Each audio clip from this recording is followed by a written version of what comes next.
السلام علیکم ورحمۃ اللہ وبرکاتہ۔ کیا حال ہے سب کا؟ الحمدللہ، اللہ کا شکر ہے۔ نحمدہ ونصلی علی رسولہ الکریم، اما بعد فاعوذ باللہ من الشیطان الرجیم، بسم اللہ الرحمن الرحیم۔ رب اشرح لی صدری ویسر لی امری واحلل عقدۃ من لسانی یفقهوا قولی۔ اللہم انا نسألک علما نافعا وعملا متقبلا ورزقا طیبا۔ الحمد للہ الولی الحمید، اسبغ علینا نعمہ ظاہرۃ وباطنہ وہدانا لدینہ وما کنا لنہتدی لولا ان ہدانا اللہ۔ نحمده على نعمه العظیمہ وآلائہ الجسیمہ۔ تمام تعریفیں اللہ سبحانہ وتعالیٰ کے لیے ہیں جو حمایتی اور مددگار ہے، بے حد تعریف والا ہے۔ اس نے ہمیں اپنی ظاہری اور باطنی نعمتوں سے نوازا ہے اور ہمیں اپنے دین کی طرف رہنمائی کی ہے، ہمیں اپنا دین سکھایا ہے، ہمارے دل میں دین کی محبت پیدا کی ہے، ہمیں دین پر عمل کرنے کا شوق عطا کیا۔ ہم اس پر اپنے رب کے شکر گزار ہیں اور اس کی تعریف کرتے ہیں، اس کی حمد و ثنا بیان کرتے ہیں، اور ہم ہرگز ہدایت یافتہ نہ ہوتے اگر اللہ ہمیں ہدایت نہ دیتا۔ ہم اللہ کی عظیم نعمتوں اور اس کے بڑے بڑے احسانات پر اس کی حمد بیان کرتے ہیں، اس کا شکر بجا لاتے ہیں۔ آج جس موضوع پر میں آپ کے ساتھ گفتگو کروں گی وہ ہے زندگی میں آسانی کی دعائیں۔ ہم سب جانتے ہیں کہ اللہ تعالیٰ نے اس دنیا کو آزمائش کا گھر بنایا ہے۔ انسان کی تخلیق کی حقیقت بیان کرتے ہوئے اللہ تعالیٰ فرماتے ہیں لَقَدْ خَلَقْنَا الْإِنسَانَ فِي كَبَدٍ، بلا شبہ یقیناً ہم نے انسان کو بڑی مشقت میں پیدا کیا ہے۔ ہم سب زندگی میں آسانی ڈھونڈتے ہیں اور اللہ سبحانہ وتعالیٰ نے ہمیں مشقت میں پیدا کیا ہے۔ ہم سب دنیا کو جنت بنانے کی کوشش میں ہیں، جبکہ اللہ تعالیٰ نے اسے دارالامتحان بنایا ہے۔ یہ جگہ تو امتحان کی جگہ ہے جس میں مجھ سے اور آپ سے یہ دیکھا جا رہا ہے کہ ان مختلف طرح کی آزمائشوں میں ہم کرتے کیا ہیں۔ الذی خلق الموت والحیات لیبلوکم ایکم احسن عملا، وہ جس نے موت اور زندگی کو بنایا تاکہ تمہیں آزما کے دیکھے کہ تم میں سے کون اچھے عمل کرنے والا ہے۔ لہذا ہم سب کی آزمائش ہے۔ آپ کو دنیا میں کوئی ایک شخص ایسا نہیں ملے گا جو یہ کہے کہ آج تک مجھ پر کوئی مشکل نہیں آئی، یا مجھے کوئی تکلیف نہیں ہوئی، یا میری صحت میں کبھی کوئی کمی بیشی نہیں ہوئی، یا مجھے کسی کی طرف سے کوئی رنج و غم نہیں ملا، یا مجھے کسی پریشانی کا سامنا نہیں کرنا پڑا۔ ہر شخص آزمایا جا رہا ہے اور ہر شخص کی آزمائش مختلف ہے۔ کسی کو کسی چیز سے آزمایا جا رہا ہے، کسی کو کسی چیز سے، لیکن آزمائش سب کی ہو رہی ہے، میری بھی اور آپ کی۔ آزمائش یا امتحان، اس کے آنے پر ہمارا طرز عمل کیا ہے، ہمارا ری ایکشن کیا ہے، ہم کرتے کیا ہیں، یہ ہے اصل دیکھنے کی چیز۔ جو تکلیف آنے پر اللہ سے گلہ شکوہ نہیں کرتے، اللہ کی رضا پہ راضی ہو جاتے ہیں، اللہ تعالیٰ ان سے راضی ہو جاتا ہے، اللہ تعالیٰ ان کو ثابت قدمی عطا کرتا ہے، اللہ تعالیٰ ان کے درجات بلند کر دیتا ہے، ان کے گناہوں کو معاف کر دیتا ہے اور ان کو اپنے مقربین میں شامل کر لیتا ہے۔ لیکن جو لوگ تکلیف آنے پر ناراض ہوتے ہیں، واویلا کرتے ہیں، غصہ کرتے ہیں اور اللہ تعالیٰ سے ناراض ہو جاتے ہیں، تو اللہ سبحانہ وتعالیٰ بھی ان سے ناراض ہو جاتا ہے۔ تو اس لیے بہت ضروری ہے کہ ہم اس بات کو سمجھیں کہ اس دنیا میں سختیاں، مشقتیں اور تکلیفیں ہوں گی۔ کچھ تکلیفیں ایسی ہیں جو اس دنیا کے لیے ہیں، کچھ تکلیفیں ایسی ہیں جو برزخ کے لیے ہیں، قبر کے لیے ہیں، کچھ تکلیفیں ایسی ہیں جو قیامت کے دن کے لیے ہیں، لیکن تکلیفیں تو ہیں۔ ابن الجوزی کہتے ہیں دنیا آزمائشوں اور مصیبتوں کے لیے بنائی گئی ہے، سمجھدار شخص کو چاہیے کہ اپنے نفس کو صبر پر آمادہ کرے، اس کا حل صرف صبر ہے۔ خوشحالی کا گھر، نعمتوں کا گھر تو صرف آخرت ہے۔ اللہ نے جنت انسانوں کے لیے ہی بنائی ہے، لیکن اس جنت میں جانے سے پہلے ہر ایک کا امتحان ہو رہا ہے کہ کون جنت میں انٹری کے قابل ہے اور کون نہیں، کس کو جنت ملنی چاہیے کس کو نہیں، وہ ہر انسان کے عمل سے دیکھا جا رہا ہے۔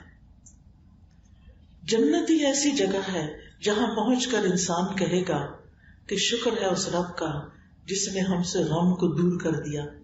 سورۃ فاطر میں آتا ہے وَقَالُوا الْحَمْدُ لِلَّهِ الَّذِي أَذْهَبَ عَنَّا الْحَزَنَ إِنَّ رَبَّنَا لَغَفُورٌ شَكُورٌ الَّذِي أَحَلَّنَا دَارَ الْمُقَامَةِ مِنْ فَضْلِهِ لَا يَمَسُّنَا فِيهَا نَصَبٌ وَلَا يَمَسُّنَا فِيهَا لُغُوبٌ، اور وہ کہیں گے اس اللہ کا شکر ہے جس نے ہم سے ہم و غم کو دور کر دیا۔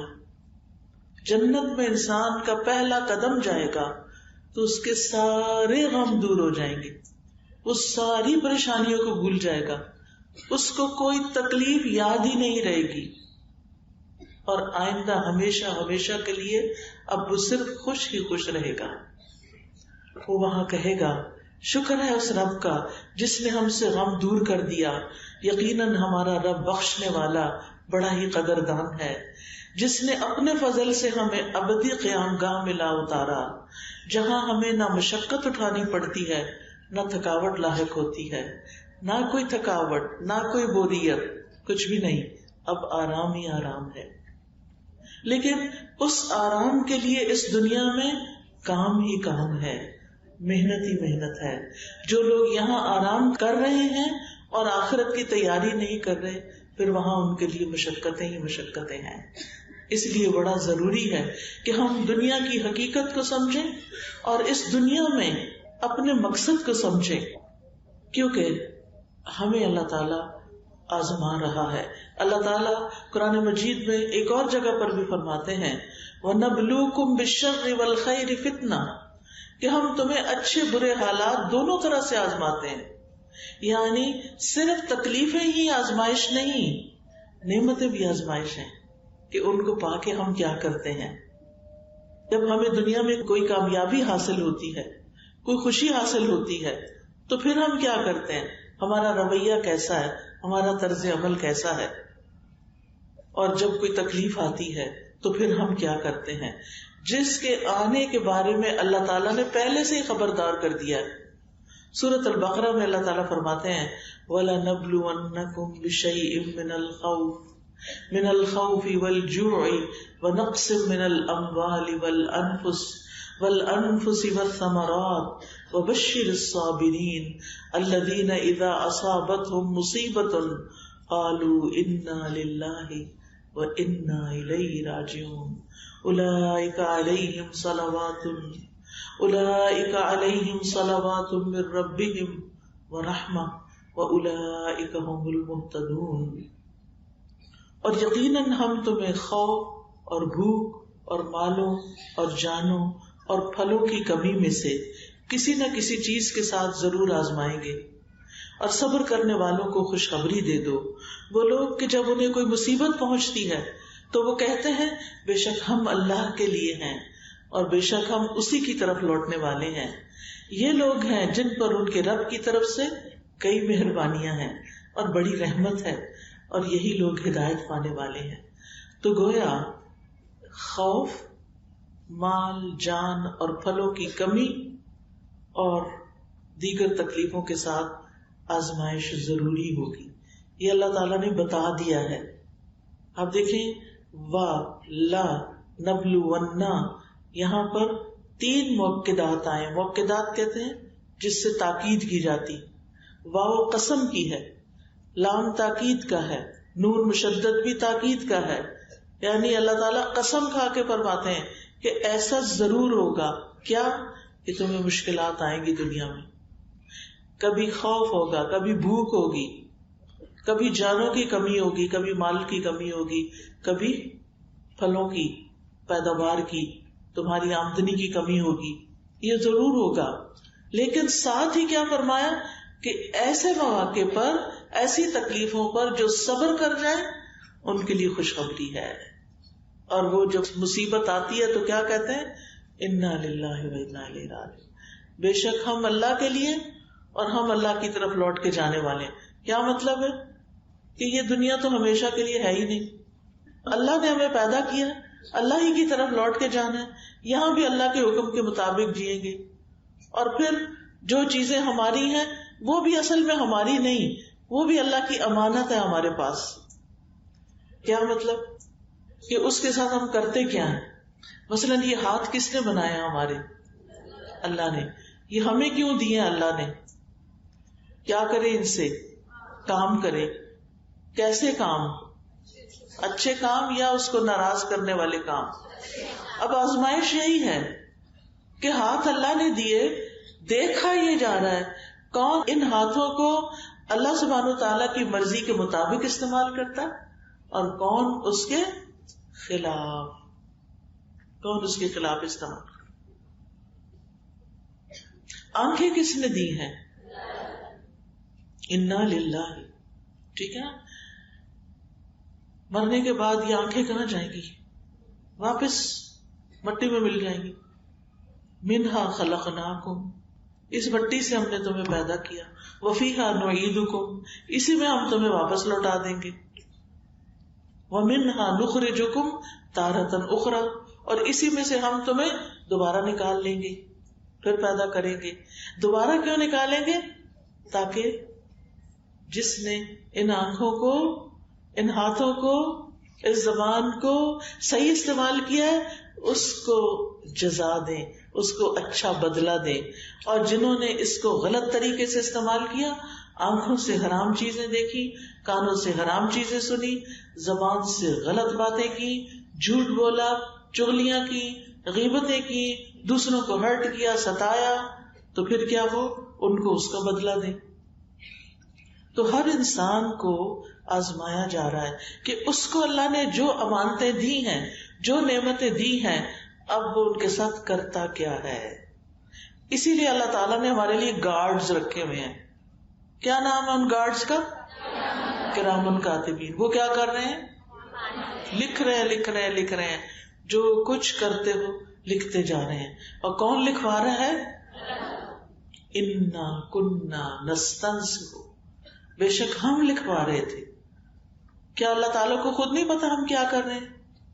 پتا ہے اللہ تعالیٰ کو پتا ہے کہ ہم کیا کر رہے ہیں، لیکن وہ لکھوا کیوں رہے ہیں؟ سوچے ذرا. اللہ تعالیٰ اپنے علم کے علاوہ ہر شخص کے اوپر ایک نگران ہے، اور وہ اللہ کی نگرانی ہے. اور اس کے باوجود وہ لکھوا رہا ہے تاکہ کل کو کوئی یہ نہ کہے نہیں میں نے تو نہیں کیا. اور آج آپ دیکھیں دنیا میں بھی بعض اوقات ایسے ہوتا ہے کہ لوگ چھپ کے ویڈیو بنا لیتے ہیں، پھر پوچھتے ہیں کہ تم نے کیا، اور جب وہ کہتا ہے کہ نہیں پچھلے دن ایسے ہی کسی نے کیا. گھروں میں اب کیمرے لگے ہوتے ہیں نا، تو اب وہ کسی نے اسی طرح کا غلط کام کیا، وہ کیمرے میں اس کی تصویر آ گئی، اس کو بلایا گیا کہ تم نے یہ کیا. اس نے کہا نہیں میں نے تو نہیں کیا، مجھے نہیں پتا. انہوں نے ویڈیو چلا کے دکھا دی. اب کیا ہوا؟ اب کوئی کہہ سکتا ہے کہ نہیں یہ میں نہیں، جب تصویر بھی آ رہی ہے، ٹائم بھی آ رہا ہے، سب کچھ آ رہا ہے. قیامت کے دن اس سے بھی زیادہ شرمندگی ہوگی جب منہ بند کر دیے جائیں گے، ہاتھ بولنے لگیں گے. یہ ہاتھ ہیں تو ہمارے پر ہمارے نہیں ہیں، ہمارے وفادار کوئی نہیں.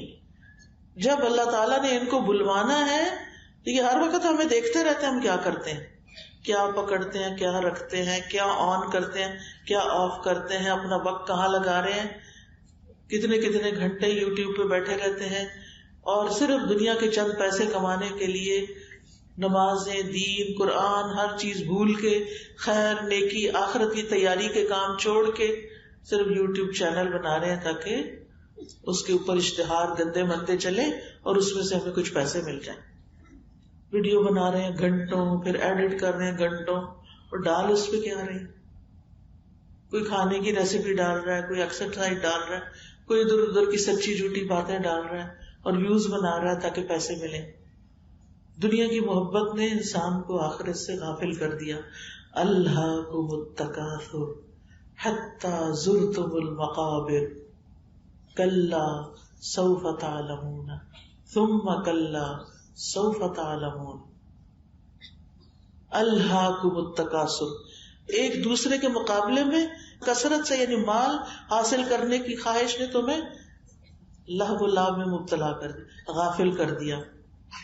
اتنے غافل رہے حتی زرتم المقابر، یہاں تک کہ تم نے قبریں جا دیکھی، قبر میں پہنچ گئے. دنیا دنیا دنیا، اور نہیں پتا کس وقت چلے جانا ہے، اور آخرت کی کوئی فکر نہیں. دنیا میں گھنٹوں لگا دیتے ہیں، نہیں تھکتے، اور آخرت کا کام تھوڑا سا. جب اتنے گھنٹے تھک کے اٹھیں گے اور بیکار سے کام کر کے، فضول کام کر کے اٹھیں گے، نماز پڑھیں گے تو کیا ہوگا؟ آنکھیں بھی بند ہوں گی اور یون کر رہے ہوں گے، کسی طرح سر سے اتر جائے، کیونکہ نہ پڑھی تو پھر کہیں پکڑی نہ ہو جائے. پر ایسی پڑھی کا کیا فائدہ جس میں نہ اللہ کی یاد ہے، نہ اللہ کی محبت اور نہ اللہ کے سامنے کچھ عاجزی ہے. تو ہم سب بنیادی طور پر ایک دھوکے میں پڑے ہوئے ہیں کہ شاید ہم نے ہمیشہ یہاں رہنا ہے، شاید یہ جوانی ہمیشہ رہے گی، شاید یہ رنگ میلے ہمیشہ رہیں گے. نہیں، یہ بہت جلد ختم ہو جائیں گے. اور مرنے کے بعد انسان کیا کہے گا؟ میں دنیا میں کتنا جیا؟ الا عشیۃ او ضحاہا، دن کا ایک حصہ، صبح کا یا شام کا.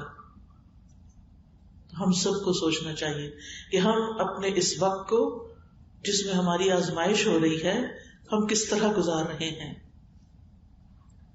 اب سوال یہ پیدا ہوتا ہے کہ تکلیفیں کیوں آتی ہیں؟ تکلیفیں آتی ہیں بندے کا درجہ بلند کرنے کے لیے، تکلیفیں آتی ہیں انسان کو پختہ کرنے کے لیے، انسان کو کچھ سکھانے کے لیے، انسان کو ہوش میں لانے کے لیے کہ وہ اپنی غفلت سے باہر نکل آئے.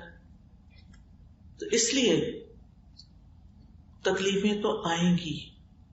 نبی صلی اللہ علیہ وسلم نے فرمایا، بے شک بندے کے لیے جب اللہ کے ہاں کوئی مقام اور مرتبہ مقدر ہو چکا ہوتا ہے اور وہ اپنے اعمال کی بنا پر اس تک نہیں پہنچ سکتا، تو اللہ تعالیٰ اسے اس کے اپنے جسم یا مال یا اولاد کی آزمائش میں ڈال دیتا ہے.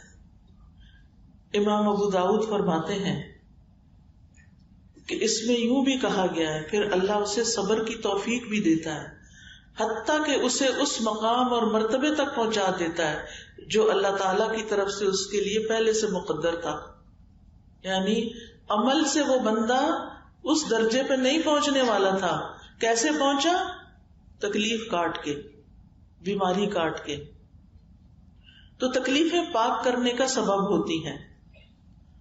اور یہ نہ سوچیں کہ اللہ تعالیٰ شاید ہم سے ناراض ہوتا ہے تو ہمیں تکلیف میں ڈالتا ہے. کچھ لوگوں کا یہ خیال ہوتا ہے شاید اللہ تعالیٰ مجھ سے ناراض ہو گیا. نہیں، حدیث میں آتا ہے اللہ جس کے ساتھ بھلائی کا ارادہ کرتا ہے اسے مصیبت میں مبتلا کر دیتا ہے، اسے تکلیف میں ڈال دیتا ہے. اور یہ اللہ کی بندے سے محبت کی نشانی ہے. حضرت انس کہتے ہیں نبی صلی اللہ علیہ وسلم نے فرمایا، زیادہ ثواب بڑی آزمائش کے ساتھ ہے. جب اللہ تعالیٰ کسی قوم سے محبت کرتا ہے تو انہیں آزمائش میں مبتلا کر دیتا ہے. بس جو راضی ہو جائے اس کے لیے رضا ہے، اور جو ناراض ہو اس کے لیے ناراضگی مقدر ہو جاتی ہے. جتنے بھی اللہ کے بڑے بڑے پیارے پیغمبر گزرے ہیں وہ سب تکلیفوں سے گزرے ہیں. کیا آدم علیہ السلام کی آزمائش ہوئی تھی؟ آدم علیہ السلام کا امتحان ہوا تھا؟ پھر کیا ہوا اس کے بعد؟ جب وہ اس میں ناکام ہو گئے تو ان سے جنت کا لباس اتروا لیا گیا، ان کو جنت سے نکال دیا گیا. کیا ان کو کوئی تکلیف ہوئی ہوگی؟ بہت تکلیف ہوئی. پھر انہوں نے اللہ سے معافی مانگی، انہوں نے دعا مانگی کیا؟ ربنا ظلمنا انفسنا وان لم تغفر لنا